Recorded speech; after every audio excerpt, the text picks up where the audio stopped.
2021 includes the 50th anniversary of both the Apollo 14 and Apollo 15 moon landing missions, and so to talk about those, we're joined by legendary flight director Gerry Griffin.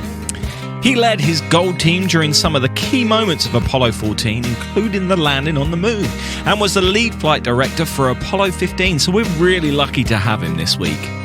Plus, we'll do a roundup of this week's launches. Many thanks to those who signed up to our Patreon this week to get your founders pins, or those who purchased a pin from our website. My post office was very happy, as I hope you will be after you've listened to episode 38 of the Space and Things podcast. Oh my God!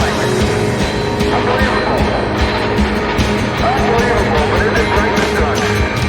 You're listening to Space and Things with Dave Giles and Emily Carney.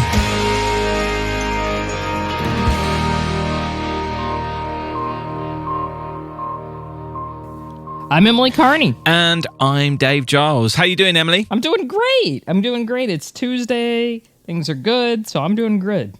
How are you doing? Excellent. Yeah, I'm not too bad. So many news stories again. Exactly. So a lot has happened. But I'm excited about this week's episode as well. But I saw you had a new blog post this week, a delve into the archive of Phil Chapman, right? Yes. You found a memo he wrote predicting doom within the space world. Yeah, I found a letter. I found it a few months ago, and I was like, man, should I publish this? I found it when he passed away on April 6th. I think April 5th or 6th, and I found it when he was still alive. I was like, man, should I publish this? And I didn't publish it because he passed away, obviously, but I was like, I just thought it was like an incredible document about that era that he was in and how he kind of saw what was coming, so I had to write about it. And I love the look of the memo because it looks like somebody tried to hide it. It looked like somebody tried to put it like, man, this is too much. We got to put it in behind a water cooler or something and forget about it. It's one of the most beautifully worded and most blunt memos I've ever read, and I just had to share it. I thought it was awesome. Yeah, it's a great read. Also, talking of great reads, I saw another piece of news, which was about Kayla Barron, the astronaut candidate who's been given a crew. Now, this is another thing that connects to you because she had a very similar job to yours in the Navy. So it's one of those stories where you could have been her. Yeah, very similar. She was an officer and I'm enlisted. I think she went to the Naval Academy, whereas even though I didn't, I think she majored in nuclear power systems or nuclear power engineering, which I didn't. I wouldn't say I'm a nuclear engineer, but I did work in a nuclear power plant, which was kind of neat.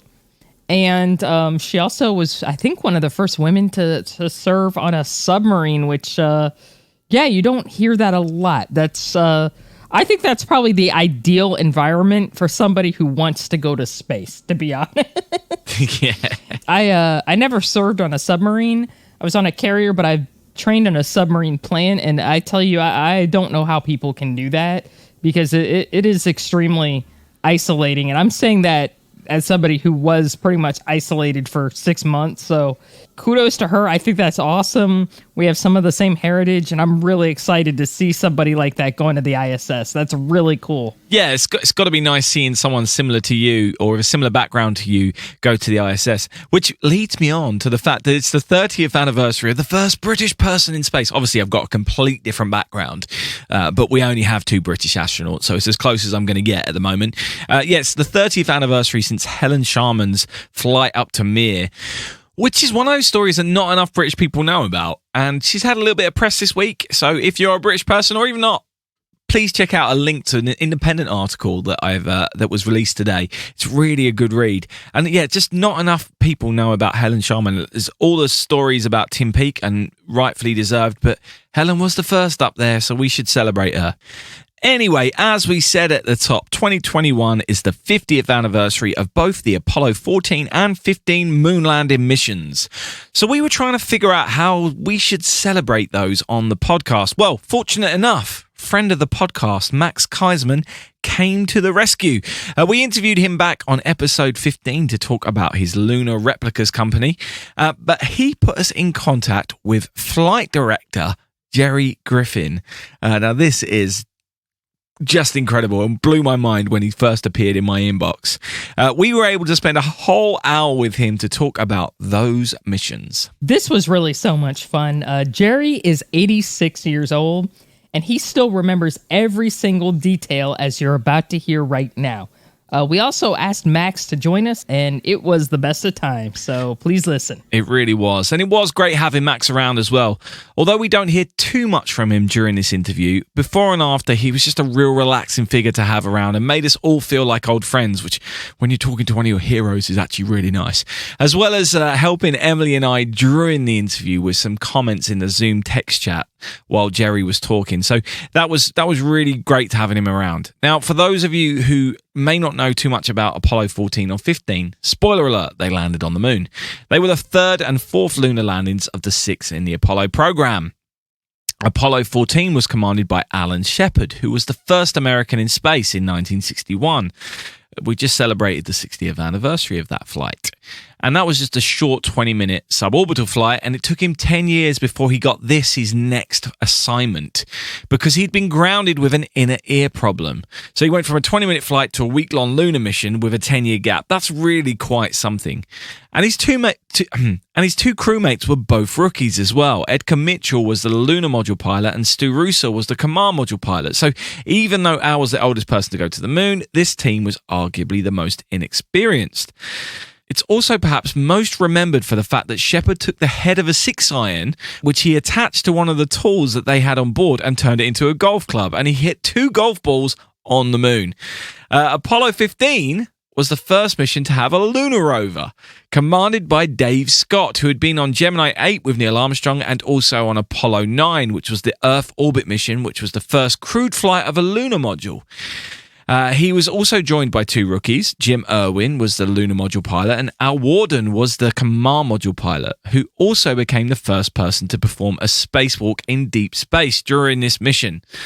Another fun fact about this mission was that Jim Irwin had some pretty serious heart problems akin to a heart attack, but due to the fact that he was in 100% oxygen and 0 gravity, he didn't seem to get too ill from this on board. Anyway, that was a very brief overview, so let's hear more from Gerry Griffin. Houston, while you're looking that up, you might recognize what I have in my hand is the handle for the contingency sample return. It just so happens to have a genuine 6-iron on the bottom of it. In my left hand, I have a little white pellet that's familiar to millions of Americans.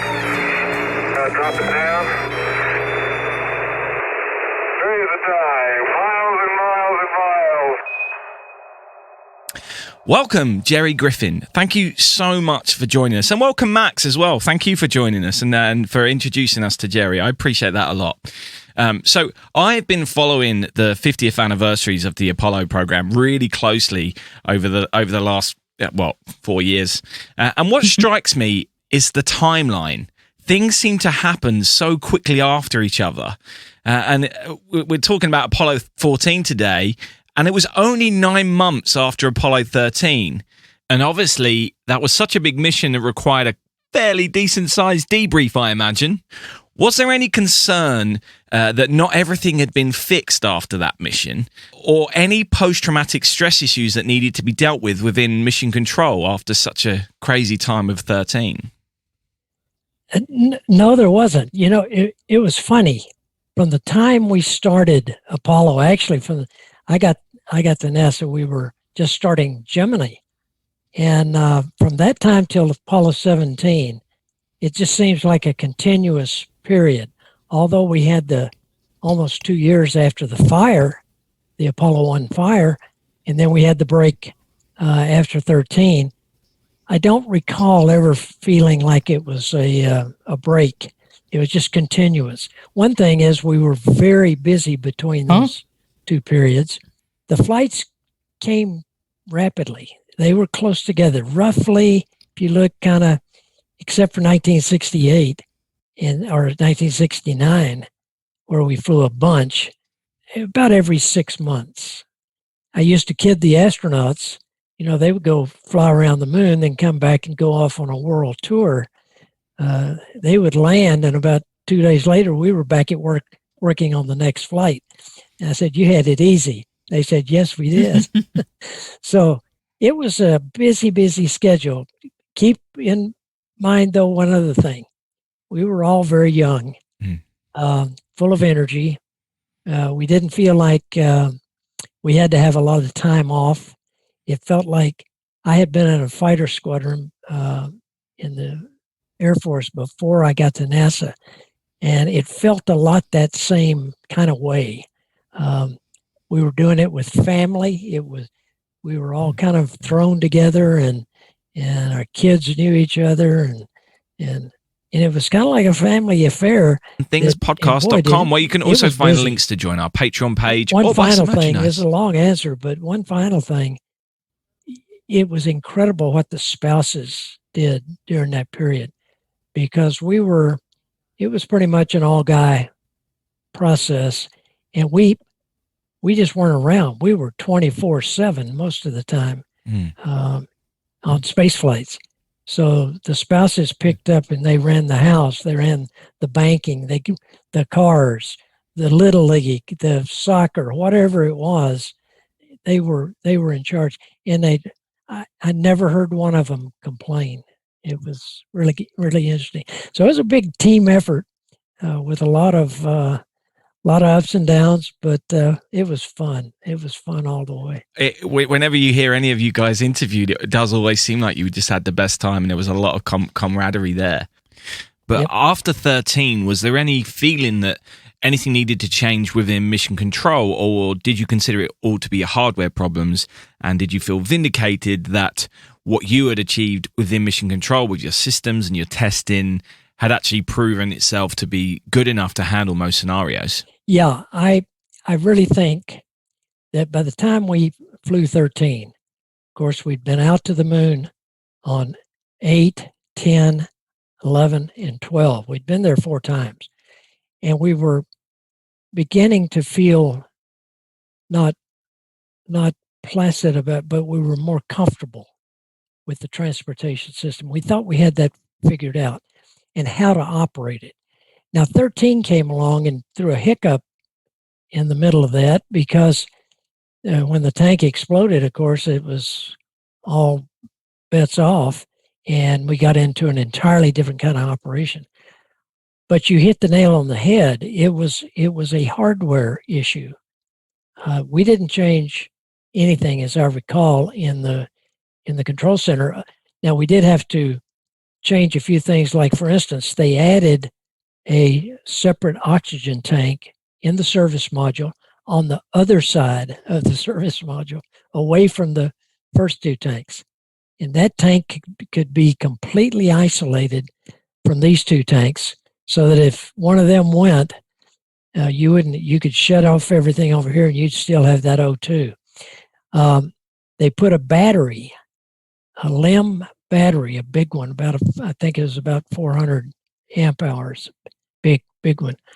And they put a spare battery in the service module, so we had more power. So the kind of problem that we had on 13, we felt like we could control another one a lot easier than we did this one. We would still have to do something with the lithium hydroxide canisters, square peg in a round hole, and but we figured that was worth the risk, and we knew how to do that then. I know Apollo 14 had some issues as well. I know it had a docking issue.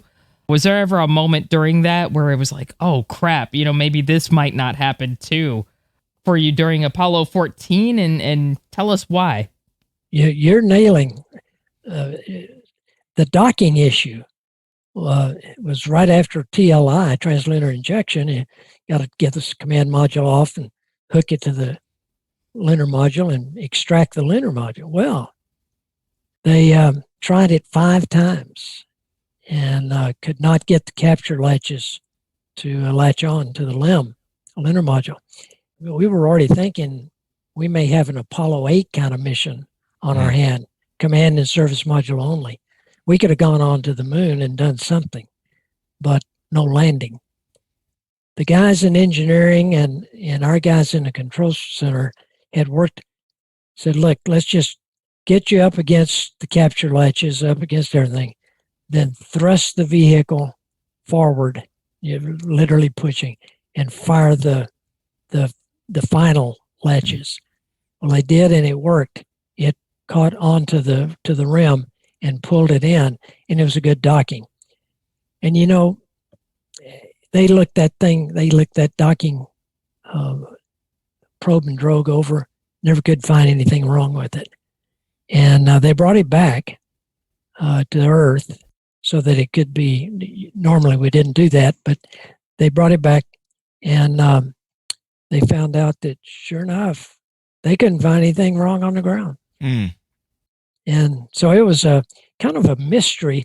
The mission report says the most likely occurrence was contamination that got cleared. Something was in there blocking the capture latches.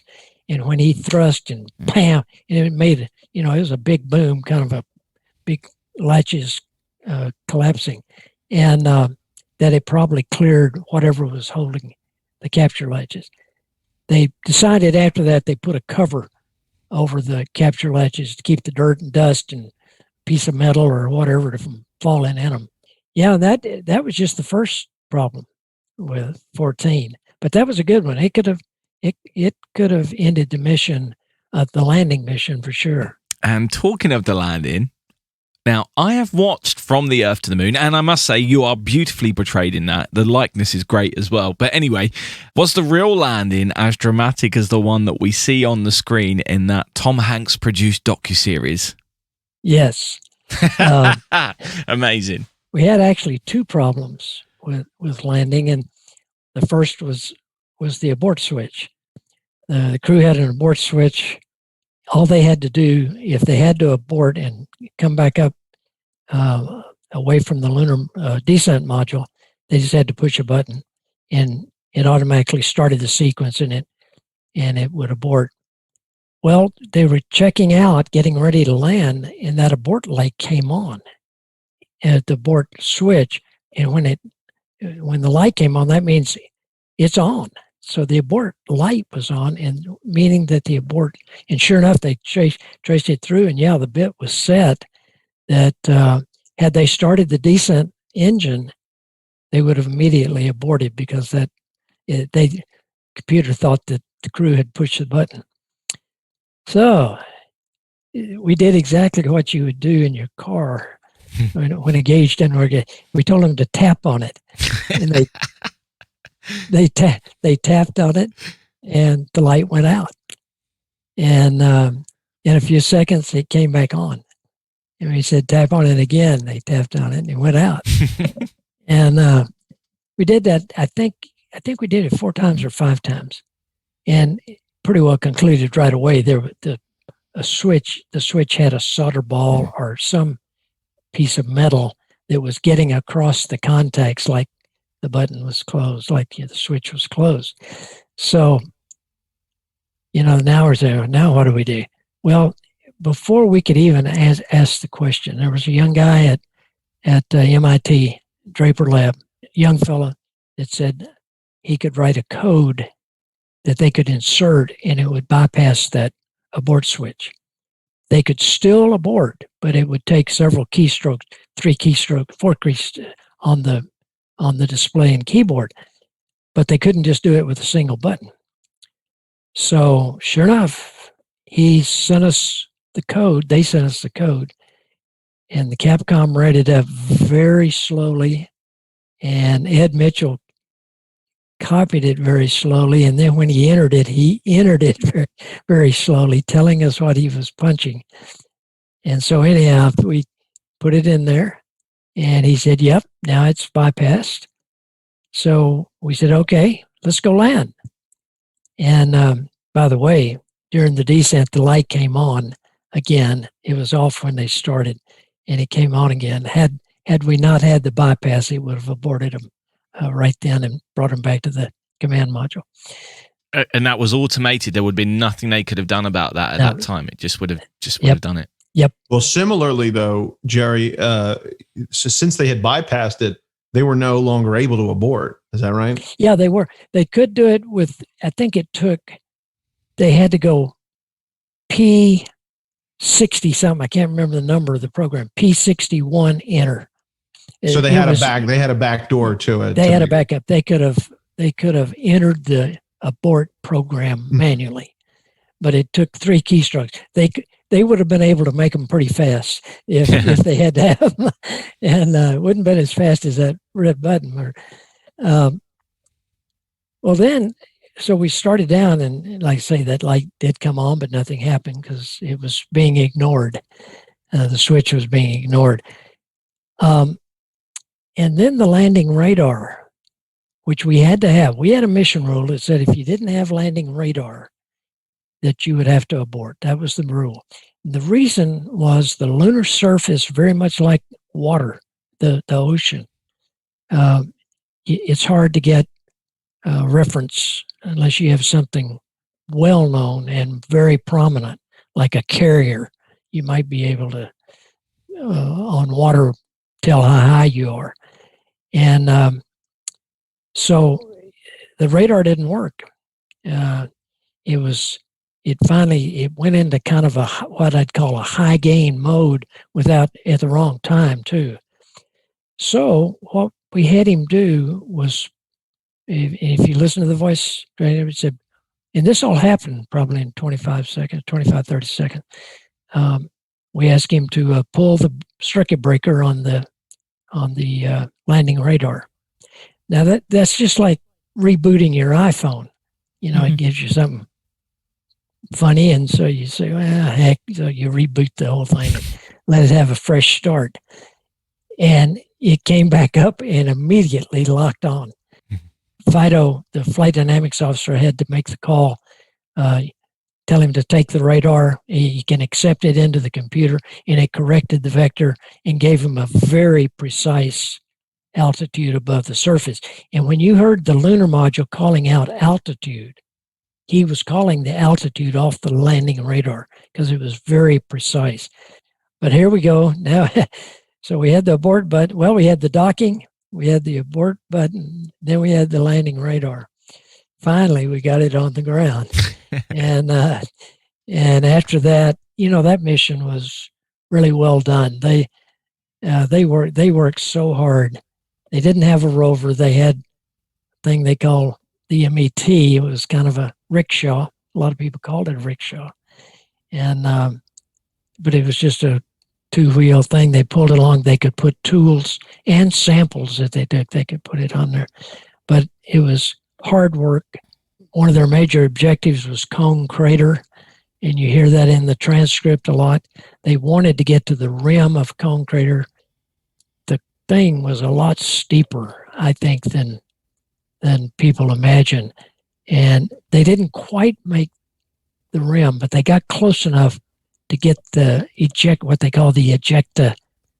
When the crater was formed, it blew this stuff out, and it blew it out in a way that they were within 75 feet maybe of the rim. They got the samples that they wanted. They finally had to turn around and come back. We were telling them, you got to get back, because they were running out of O2 in their backpack. And we had some rules there too. So it was a fun mission. Those guys did a great job. And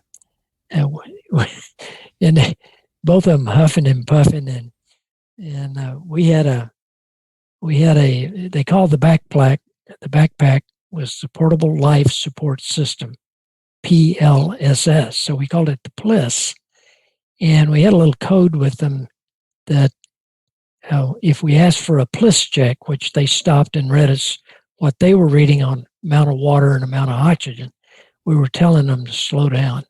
And I recall at one time, I think Shepard's heart rate was up around 160, and Ed was around 155. And we more than once in that little segment of time, we said, give us a PLIS check. And they stopped, and heart rates came back down, and we got the same readings pretty much that we got the first time.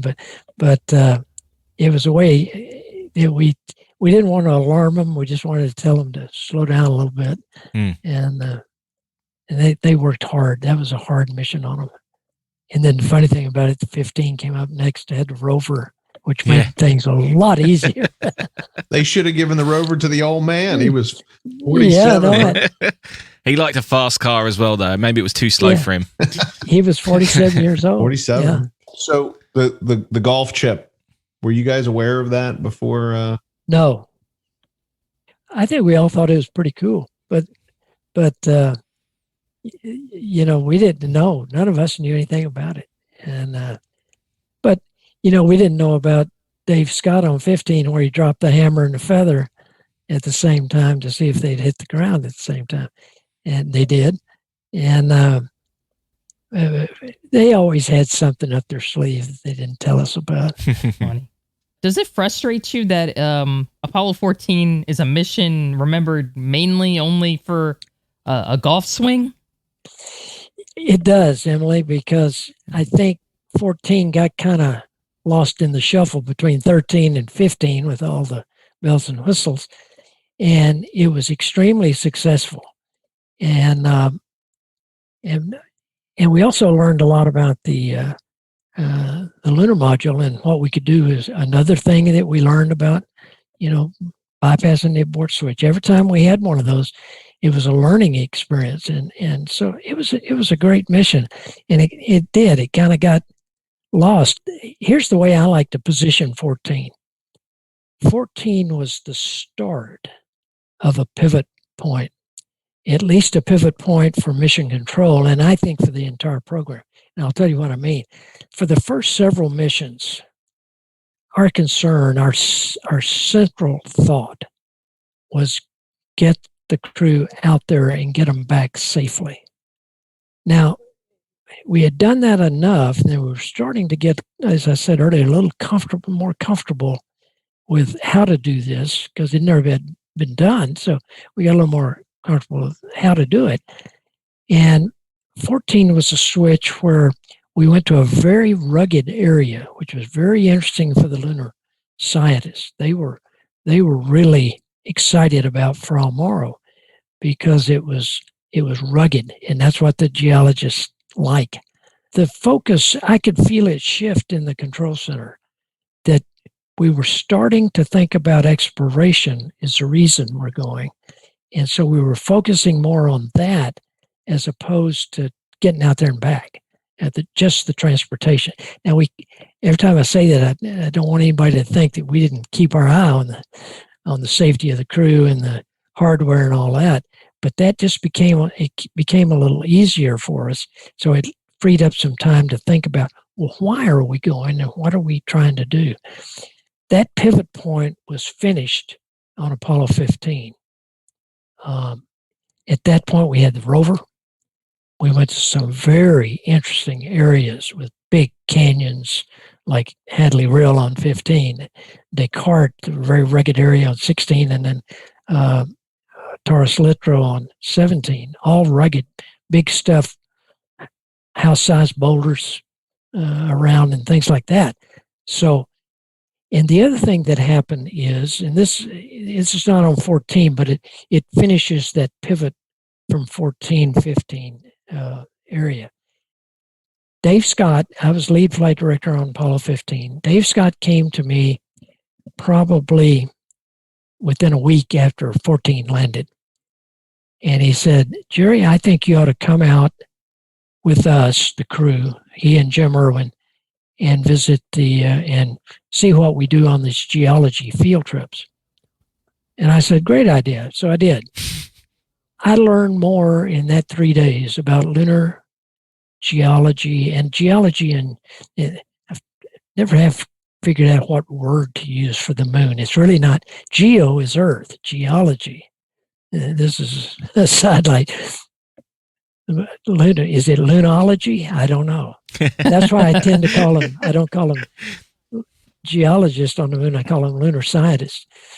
But anyhow, I went out and I watched them, how they did it and what they were doing and how they sampled. And those guys were really good at it. They were, in fact, I was with one of the professors from Caltech that had trained them, a guy named Lee Silver. And he said, these guys have studied this hard enough that if I had them at Caltech for a semester or two, they would qualify for a PhD in geology. They're that good. And so it really excited me to watch how they did it, what they did, and so forth. Yeah, I was actually going to ask you about that field trip, so I'm glad you brought that up. Now, I have one other Apollo 14 question before we move on to Apollo 15, and that's about Al Shepard, a national hero, the only one of the original Mercury 7 astronauts to go to the moon, and he'd been grounded for 10 years with Meniere's disease. Was there a different vibe in mission control for this mission as a result of that? Were there more people around, or was it just the same as the other missions? Yeah, actually, we were happy for him. When he was grounded because of his inner ear problem, he hung in there. I mean, he was with us. He was in the control center. We all got to know him well. Al was a little different than some of the other astronauts. He wasn't as warm and cuddly and fuzzy. He was very funny. But, I had astronaut friends that were as close buddies as I've ever had. Al didn't fall in that category. But we all liked him. And he would... By the way, he never lived down by the Space Center. He always lived up in Houston, in a very nice part of town. So he was kind of separated from us anyway. But we were happy for him because he had hung in there. He had supported the missions. He was running the astronaut office for a while, and he was good. And so we were just glad to see him get a crack at it. Same thing with Deke Slayton later in ASTP, Apollo-Soyuz. Same thing. We were glad he got a crack at getting in space. That's his only space ride. So moving on to Apollo 15, and we're really now into the more science-based missions of the program.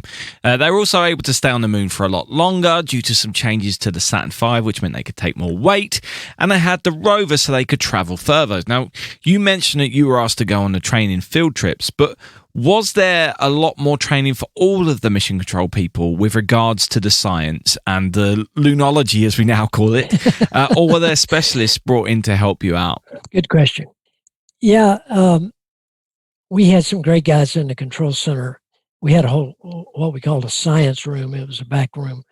And we got to know several of those people. In fact, one of the people in that room quite often was the guy I was telling you about. I was wandering along the countryside in New Mexico watching him. And his name was Lee Silver. But we had, and he was from Caltech, but we had early on, we had Gene Shoemaker from the USGS, the Geological Survey, Gordy Swan from the survey, Bill Mahlberger from University of Texas. And we got to know those lunar scientists just like they were control center guys. And so they were extremely helpful during the mission, and they helped us with the terminology and things like that. I was chatting not too long ago with Dave Scotta, commander on 15, and I recalled that Lee Silver, I was walking right along with him, and he was following the crew, not talking to him. He wanted to make sure they did the right thing, headed in the right direction, looking for the things they should have been looking for. And he taught me so much geology. I cannot drive down a highway today where there's a cut in a mountain without looking at the strata to see if it's slumped. Because he said, he pointed out, he said, you see that feature over there with all that stuff going down? I said, yeah. He said, that's a slump. That's a big slump. And so to this day, anytime I see a mountain that's been cut or something so I can see the strata, I think of Lee Silver in the slump. So he would have been a professor that any of us would have loved to have had somewhere along the way, because he had this just a way of teaching that was really good. And so I think those guys in real time, when we got to the mission, they trusted the crew, but they would make suggestions, and that would have to come to us, because if they wanted to add something, add another sample, add another stop even, we would have to approve that, and we'd have to understand what they meant, because we want them to go find something in a rugged area and try to find a breccia as opposed to basalt. And see, I just fooled you there. Yeah, brilliant. Yeah. But understanding their language really helped the exploration piece of it. And we didn't take any classes or anything, but we did listen to them carefully. Good. This is really a rock and roll ride, isn't it? Never been on a ride like this before. Whoa, boy. I'm glad they got this great suspension system on this thing. I do have a question. It's not really mission specific. As you know, we've got the Artemis program nowadays that is slated to return to the moon. And obviously there's a lot of other things going on in human spaceflight. Do you think the lessons of Apollo and its MOCR leadership, I mean, you guys pioneered that. Do you think that's appreciated, really, truly appreciated today? I mean, what do you think its legacy is? I do think it's appreciated. I talk quite often with the head of the flight director office now. She happened to go to the same university I did, which makes it nice. She's about 40 years younger, but she is the head of the flight director office, Holly Ridings, and she talks about it constantly. That what we were able to do, kind of it never had been done before, so that helped. But we had great leadership. That guys like Chris Kraft and Bob Gilruth and George Lowe is a prominent name you hear. Rocco Petrone. Great leadership that envisioned how you might pull this off. And pretty much what they're doing now is the same. The flight directors, I feel a little sorry for the flight controllers post-Apollo, because they didn't get to go anywhere except low Earth orbit. And while that's not easy to get to stay there and kind of, I'll say bore holes. They're more than that, but it's not the same. It's not as fun as maneuvering to head for the moon and mid-course corrections and landing. And I keep telling Holly and her people when I get a chance to talk to them, you're going to find it's a lot different. It's dynamic. I mean, there's something happening all the time. Even when the crew's sound asleep, you're working your rear end off. Are we going to miss that? We aim for the moon about 60 miles away from it. That's a pretty close miss. Mm-hmm. You got to make sure you got it right. And so people are checking and double checking. And I remember, I think it was Lovell on Apollo 8 said, the first time they were out there, and he said, I hope you guys got us aimed right, because he said that moon is getting awful big out the window, and 60 miles not very far, So, but I think all in all, the young people down there today are just as good as we were. They just need the mission and need to get on with it. I think the country in general and specifically in things that are hard to do are a little more risk adverse, and we're not going to see. I don't think we'll see the bold steps that we like Apollo 8. Golly, what a bold step that was to take off for the moon. First time on Saturn V, people on top of it. And the mission before had two major problems in the Saturn V that Marshall guys said they could fix it, and they did, and they were trusted, and we went. But those kind of decisions probably aren't going to be made. The other thing that's going to be a lot different, I think, Emily, is a lot more automation in the spacecraft, much cleaner spacecraft. I was just in the one that Lockheed is talking about, the lander, and there's hardly anything in it. I mean, it's mostly a computer screen, and you don't have rows and rows of switches and circuit breakers and steam gauges and things like that. That's what we call the round gauges with the needle. Yeah. Yeah, I was in the military, so I've Okay, seen you the got old it. school Yeah. gauges before. Yeah, old Yeah. school. They're not that old, but Yeah. I've seen them. But the inside of that spacecraft that is the Lockheed proposal. It looks kind of like the Dragon that we saw on SpaceX. Not much there. Touch screen, a lot of touch screen stuff. Gerry, you talk about the young folks working in the program now. I hope this isn't a sensitive topic, but how old were you when you started working in mission control, and what was the average age controller? When I got there, I was 29, and I was about 4 years older than everybody else because I'd spent 4 years flying in the Air Force. So, and Kranz was about the same age. Lonnie was 2 years younger than I was. Winter's about that age. So, and Kranz and Winter had also been in the Air Force. But so we were all about in our mid-30s, early to mid-30s. We had guys in the control center that were 23, 24.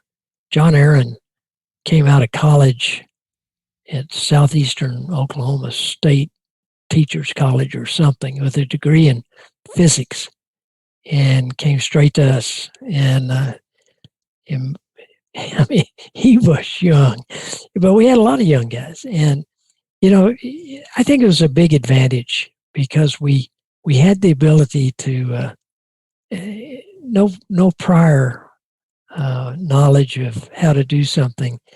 And guys like Chris Crafton said, you guys figure it out. You know, he didn't hand it to us. He said, figure it out. So that was a great learning environment. And that's where I think the young kids today, the younger kids, are going to miss because it's much more structured, as you guys know. There's a lot more structure to everything. And I'll give you an example. I was a GNC. I was 29 when I got there, and I was a guidance, navigation, and control systems guy.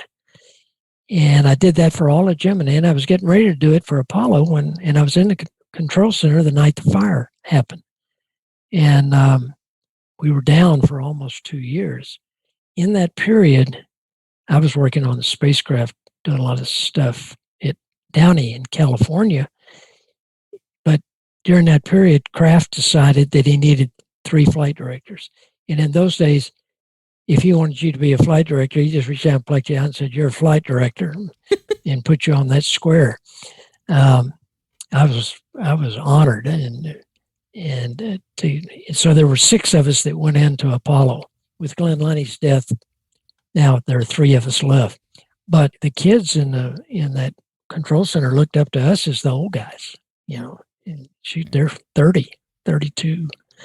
And I can tell you that and some of you probably heard me say this, even the bad times, and I know this sounds crazy, it was fun. It was a challenge. It was a hoot. We had more fun and we had responsibility out the kazoo. It didn't bother us because they were too young to know we had that much responsibility. It was an interesting makeup of people, and it can't be done that way again because the society has changed, and we're more careful, and not all bad. There'll be differences, but the people are still as good as they're just as good as they ever were. We have a couple of quick fire questions, if that's all right. We have this Patreon page where people support us, and we've asked them if they've got any questions. I've got one, and I think Emily's got one as well. So I'll start with this one. This is from Amar, and he says that he's amazed whenever he reads or hears the transcripts of the missions, how calm and collected everyone is. And did you have a specific way to keep yourself grounded during missions? I love that he's used that word. Or did it come naturally to you? It came naturally, but not naturally from inside each individual. I think each individual liked the challenge and they liked the action and all that. But the success and the reason it sounded sometimes as calm as it did when it really was pretty active was the training that we had. It was the simulations. And I'm still amazed at the quality, the fidelity of the simulations that we had in the 60s and 70s. It was incredible. We would have a crew off in a simulator, command module or lunar module, connected electronically to the control center. To us, it looked just like a real mission. We had all the data. The simulation guys could throw errors in. They were in between us, and they could throw errors in that would simulate the loss of an oxygen tank or something, or a battery, or 3 batteries, or whatever. And they ran us to our knees. We got, in fact, the flights were a lot easier than the simulations, except for Apollo 13. The flights were easier than the simulations. Simulations were like running on a beach with combat boots in deep sand. And then the flights were like putting on tennis shoes and going on the concrete and running fast. But the training, the repetitive over and over training, you learned after a while to kind of swallow any tendency to panic. It just didn't happen. What have we got? What do we got to deal with? And then what are the options? Let's pick one. Yeah. And so it was kind of an orderly, and actually that's what we did on Apollo 13. Kind of took it step by step, and then finally figured out what it was going to take to get them home.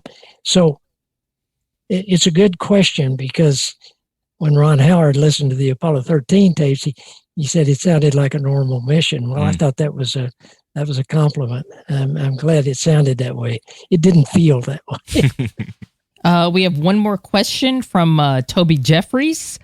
How did you find working with a Capcom like Fred Hayes, as somebody who had been up there, especially on Apollo 13?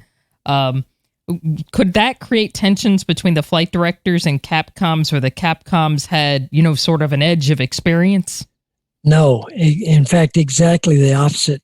The Capcoms, all of them were really, really good. They were ops guys. They were pilots, and they'd flown, and they knew how to make things work. Operations, to me, by the way, a definition of operation is make something work that somebody else designed and somebody else built. But you got to figure out how to make it work. That's where the operations come into. And those guys were all oriented that way. They were all good friends, for one thing. And it was great. It was nice to have a Capcom that had flown. They could anticipate. They never tried to take over anything like that. In fact, if they got an input from Deke, Slayton, their big boss, could have been sitting right beside him. And if they got an input from him, said, I think we ought to do so-and-so, they would turn to the flight director and say, can we do so-and-so? Whatever it was. Deke thinks it might be a good idea. And so the flight director would have to sign off on it. And just usually, yeah, go ahead. But they were great to work with, and really, really good friends. Fred Hayes, you picked a jewel there. Did you say once, Gerry, I believe I overheard you once at Space Fest, maybe saying that Charlie Duke was more like a flight controller that would fly than he was an astronaut that sat in flight control? Well, that's what I said. Yeah. Yeah, Charlie, did Apollo 11, and then he went on to do other things too before he flew on 16. But he was a great Capcom, great communicator, and so I told him, I said, "You're just a flight controller that happened to be an astronaut." He could have filled any position in that room. Really good. One question I've been wanting to ask is, when all this was happening, did you realize the weight of what you were doing historically? And no. Did you imagine that 50 years later you'd be still discussing it and people would be this passionate about it still? I eventually understood the historical significance, but I talked earlier about the fact we were flying so rapidly and turning around and doing it, and it was we were so busy. I didn't have time to reflect on what we were doing. We didn't spend any time talking about the Russia or the Soviet Union. We didn't have time for that either. It was kind of we got our own ball game to play, and we better play this one right, or not worry about what they're doing. And so all of that was going to the space race. We knew it was happening. We knew and they were good, and they had beaten us to the punch on three or four significant issues. But none of us ever focused on that. Now, when I look back on it, and probably this happened 10 years later, is that, holy goodness, we went and landed on the moon 6 times and didn't leave anybody there. And you were at the console for 3 of the landings. 3 of the landings. But it was an amazing accomplishment. And to think about it now, I can kind of see why people thought, gee whiz, that's amazing that they did that 50 years ago. Now, 50 years ago, I didn't think I'd even be vertical probably 50 years, and but I'm in good health, and I'm going to keep going. So it's a good perspective. I don't think a lot of guys say, oh yeah, I knew we were doing something historical. Well, yeah, in the abstract, going to land on another place, yeah, that's pretty historically significant. But the specifics of what we did and the time frame we did it with 2 major, and that's the other thing, the fire and Apollo 13, and we kept going, both cases. That could have stopped either one. Could have stopped. And that was leadership that did that, I think. And the fact that Kennedy had set a goal that people believed in. So anyway, that's my philosophy. That's my philosophy lesson. And I think that's the perfect place to end this interview. Thank you so much. Thank you so much for joining us today. That was awesome. Okay. Well, thank you guys. I was glad to have Max along too. Are you guys planning to come into Space Fest? I'm coming, yeah. I'll look at all 3 of you. I'm not sure I'll be able to get over from the UK. I'm not sure how that's going to work yet. Maybe we'll just get Jim's private jet. We'll swoop everybody up. If he wants to come and get me, I'll happily have that. Max, we need you to get a private jet. And you're starting on the East Coast, so you can just come across and get all of us on the way. I'll load that thing up with gin and vodka and everything. I want to be on it. Hello, Houston. The Endeavour is on station with cargo, and what a fantastic sight. Beautiful news. Romantic, isn't it? Oh, this is really profound. I'll tell you, it's fantastic. So, what did you think of that? Well, that was just one of the highlights of my life right there. Absolutely amazing. Of course, for those listening now, if you're one of our patrons, you can go and watch the full unedited video. There was a lot more. We spoke a whole lot about Apollo 13 as well, and a whole lot more. And you get to see my beaming face throughout the whole thing. That's up on the Patreon page now. But what a great man he is! Such an incredible memory on him. Looks great. I can't believe he's 86. Still flying, and it was just incredible. Absolutely incredible. So glad we got to do that. Yeah, those guys aged spectacularly. I'm like, I want some of that space serum, whatever they used up there. I was struck at just the guy's memory. Like, he was 14, I don't know as much about as probably 15, just because 14 is kind of one of the less celebrated lunar missions, which is kind of weird, kind of sad, probably because all the guys from it are gone, unfortunately. We don't have any of the crew members alive.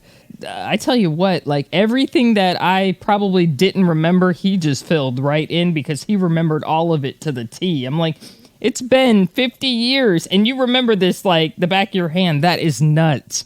So it really shows you the kind of people that they had working during Apollo and in charge. They really knew their stuff and they didn't forget any of it. So no. incredible. Yep. And I'll tell you what, he was just the nicest person to deal with. From the moment Max hooked us up with the emails, and I tell you what, getting emails from Gerry Griffin in your inbox is really quite delightful. But the moment that happened, he's just been so wonderful. We had a few delays with various things, and he was always so good and just amazing. They say don't meet your heroes, but if you ever meet Gerry Griffin, he's not going to let you down. A true hero for me. Oh yeah, he's awesome. I did meet him a few years ago at Space Fest. I remember it was 2017, and he actually talked to me because if you're in Space Hipsters, you probably are aware we have a joke. It's called about Bad Bobby Lousma. It's Jack Lousma's evil twin. It's a long story. I won't get into it here. Gerry noticed all this going on because people were like, yeah, Bad Bobby, you know. So Jerry's like, what is this thing about Bad Bobby? And he approached me, and I was like terrified because I'm like, it's Gerry Griffin, like talking to me. So immediately I turned into like a 10-year-old, and I was like, yes, sir, blah, blah, blah, blah, blah. Like really quiet. And I think there's pictures of this encounter somewhere. I think John Duncan took pictures, but I just thought it was funny because like now I look back and I'm like, why was I so scared of him? Like he's one of the nicest, most approachable guys. Like I have no idea. I think I just saw the name and my brain exploded or something like that. And he was really funny because he was like, should there be a bad flight controller? And I'm like, yeah, maybe bad Gene Kranz or something like. And he's like, yeah, like a hippie Gene Kranz with like dirt all over him or something.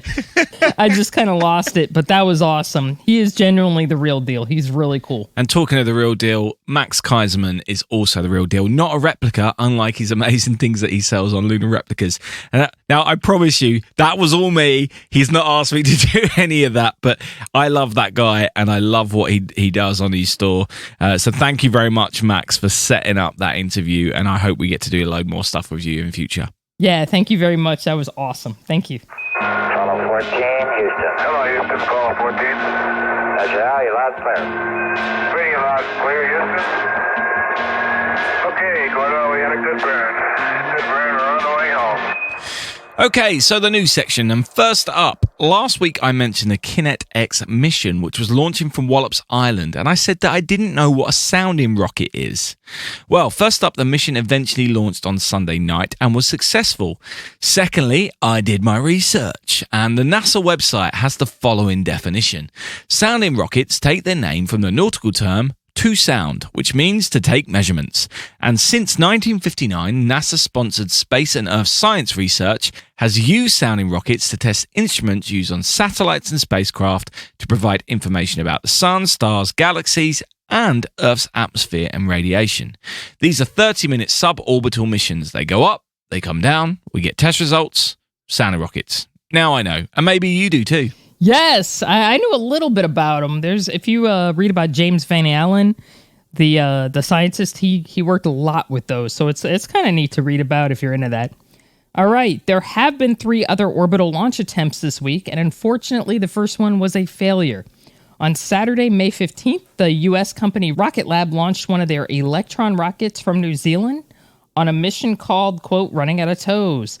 Unfortunately, something went wrong on the second stage engine, causing a mission failure and the loss of 2 Earth observation satellites, which were being put into orbit for a company called Black Sky. Unfortunately, this is the second failure in a year for the Electron rocket, even though it has had 18 successful flights. A timely reminder that space is hard. Yeah, I really want this company to do well. I felt terrible seeing this. I felt bad for them. Sometimes in the past, when certain companies have had rockets fail, I notice people like on Twitter will kind of make fun of them and stuff. It's never funny when that happens because a lot of money usually gets lost. Yeah. Like that's usually like and I look at it too as, okay, a lot of people probably worked on these projects for years and all the, and because of a launch failure, it went up in smoke within like a few seconds, But I noticed everybody on Twitter was kind of like, man, I hope we really want them to succeed and we're really sorry. Like everybody seemed universally like we feel bad for them, and stuff like that. So I hope everything else goes flawlessly. And I just want to remind people, every rocket company has had their share of failures. If you look at SpaceX, they have. If you look at ULA and the company that came previously to ULA, they had things that either partially failed or didn't go quite as planned. These things happen. Space is never going to be... It looks easy, when it's going right, but it's not. Yeah, I saw some of the tweets from some of the staff who work for the company, and it was just heartbreaking. You can't imagine what it must be like for them going through this, but hopefully they'll get back on their feet soon, and we wish them all the best because we like this company. Yeah. So we also had a Falcon 9 launch on the 15th of May from Florida, which put another 52 Starlink satellites into orbit, and they also put 2 other smaller satellites for private companies into orbit as well. And while we're recording this on Tuesday the 18th of May, we've had a launch today, and this time by the United Launch Alliance at Cape Canaveral, of a Centaur rocket, and this was the 258th flight of this rocket, which is crazy numbers. It deployed a missile detection satellite designed to provide early warning to the United States and their allies if any missiles are launched. We also had another rover land on Mars this week. China's Zhurong, I think that's it, rover, which is part of the Tianwen-1 mission, touched down on May 14th. This is the first time that China has landed on Mars, and their first attempt to, so nice work. Unfortunately, we've not seen any images yet from the rover, and while this was all happening, it's really a timely reminder of how lucky we are that NASA broadcasts all of their events live, whether they're successful or not. It's really hard to feel connected to a mission when all you get is delayed reports from various news stations with no view of the people working the mission on Earth. Anyway, it's scheduled to start driving around Mars on May 21st or 22nd, and hopefully we'll start to see some images soon, as the images they eventually shared from the orbiter were absolutely delightful. Yeah, I think that's a really good point. It's not a criticism of what they're doing. We just want to feel part of it. I'm so happy that they've landed. I just want to be part of it. I want to see the expressions. That's part of the fun of all of this. When we talked about Perseverance landing, we were so excited. And we at that point, we hadn't seen the footage that we later saw. Yeah. But just being in the room with these people who'd worked so hard on it and seeing their elation was magical. Let's say even if, they had failed. And we've been in the room for plenty of them as well. We've been in that spot a lot before. I think people forget, it seems like, we have all these successes now. We landed on Mars and yada, yada, yada. It's really hard to land on Mars. I don't think the Russians have ever successfully landed something on Mars. That's not a diss against the Russian space program at all. That's really just saying how hard it is to do something like that. Mars isn't like landing on Earth or the moon. Yeah. It's a completely different environment. I don't know. I agree with you. It would be nice to see at least their reactions of like joy or just something, but I agree with you. I think it really speaks to how open our society is and how nice it is to sort of see, even if let's say, God forbid, let's say we had a mission that was a failure. I mean, we've had Mars missions failures before. It's at least nice to know about it. Like, okay, this is not fun, but we'll pick ourselves up and move back on, I guess. And it's nice to know about it. And share the pain. I think it helps people become more connected to the space program, and the idea that this is hard work and that people put a lot of time and effort into this. I think it's hard. It's so much easier just to dismiss it that it's even happening when you're not there and feeling like you're part of it. So yeah, exactly. I don't know how we deal with that. It's their decision, but alas, that's what we've got to live with. Now, also, there's been plenty of announcements this week. We spoke earlier about the Crew 3 mission and the final crew member for that, but the Discovery Channel has announced that they're going to have a reality TV show, Emily, to pick an astronaut to launch to the ISS with a private company called Axiom Space, who we've spoke about before. The show is called Who Wants to Be an Astronaut? The Discovery Channel is just not what it used to be. I'm not competing on this because somebody's like, you should sign up. And I'm like, nobody needs to see how much of a psychopath I am in real life. So I'm not doing this. I don't want to be on YouTube with a bunch of clips like the best of Emily or some crap. I don't need that. I can make that video. My husband would probably sell it too. He probably would. He'd be like, whatever, I'm in on it because I don't care. She's nuts. So, hey, more power to him, man. Excellent. Oh, I'll send him a message. Get those clips. Elsewhere, Russian this is a fun story as well. We talked about this recently. Elsewhere, Russian actress Yulia Peresild has been selected to join film director Klim Shipenko to head to the ISS on the next Soyuz mission to shoot scenes for a movie which is currently being called Challenge. As I said, we mentioned this before, but they've now announced the actress involved. Also, Japanese billionaire Yusaku Maezawa, who we've met before on this podcast because he has booked a SpaceX Starship flight to take him and some passengers to the moon and back in a couple of years. I have applied, but not heard back, so guessing I haven't got it. Anyway, he has now booked a ticket to the ISS on a Soyuz rocket in December. This is a mission organized by a Virginia-based company called Space Adventures. Space tourism has well and truly arrived. Man, I wish I had enough disposable income that I could just do that, like booking a plane trip or something like that. Like, yeah, I'm just going to contact Roscosmos and get a ride on the next Soyuz. Like, what? Yeah. That is nuts. Okay, I'll go to the next news story. I just wish I had that amount of disposable income. Me too. All right, that would be awesome. And finally, talking of Starship, SpaceX have announced that by the end of 2021, they will have launched their first uncrewed orbital mission of the new rocket. It will launch from their Boca Chica location and splash down near Hawaii.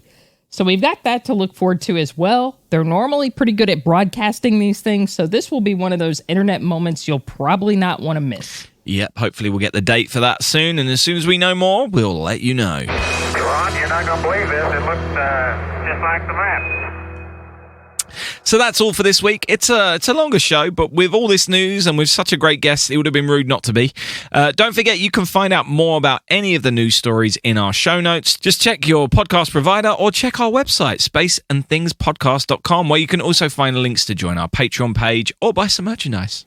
And of course, our marketing budget is still very much zero. So please help us out by telling your friends about the podcast and spreading the word for us.